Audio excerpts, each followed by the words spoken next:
Hi, it's Joe Bailey here. Wanted to chat with you about process flow diagrams.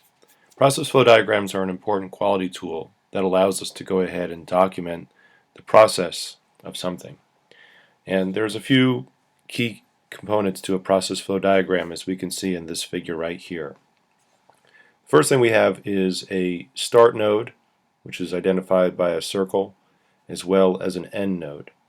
You can see the way this process flow diagram is oriented is top to bottom. Another perfectly fine way to demonstrate a process flow diagram is left to right, where basically you would start on the left-hand side and then finish on the right-hand side, the way you would read a book. Probably not a good idea to start at the bottom and work towards the top, or start at the right and go to the left. Okay, so once we have the start and end nodes, then we follow processes within the process flow diagram, which are squares or rectangles. And then we have decision nodes, which are the diamonds. And every time there's a decision node, we're basically branching based upon what we observe or what that decision is. And so for this particular process flow diagram, we see that we start here, we're in bed, we're sleeping, and the alarm rings.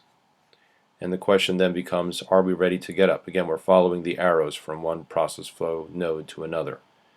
And if we are ready to get up, we climb out of bed and we're done with the getting up process. But of course, if we're not ready to get up, then we go ahead and hit the snooze button. And then after we hit the snooze button, there's this delay. And again, there's really, you could look at this as a process, which you could use as a rectangle, or you could just basically put as a buffer within the process flow diagram. In this case, it's shown as a buffer, and it's this 5-minute delay. And after the delay, of course, the alarm is going to ring again.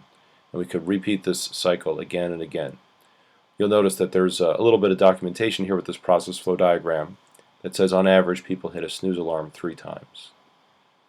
Okay? And this would then show the process flow diagram as it goes from start to end. So now that we have a process flow diagram to show what the current state is, this then becomes the basis that we can use to go ahead and create a new process for a process improvement. We could also go ahead and use this as documentation to show people within the organization, let's say, on how the process works, and it's a great communication tool. It's also a great way to go ahead and start for the documentation of a fishbone diagram when you're looking at causes and effect, because by documenting the process you might be able to know when there is a problem, where there's going to be a problem, whether it may be the alarm, whether it's the fact that the snooze button is not operative, what have you. So this is a brief introduction to process flow diagrams. Again, I'm Joe Bailey. Thanks for watching.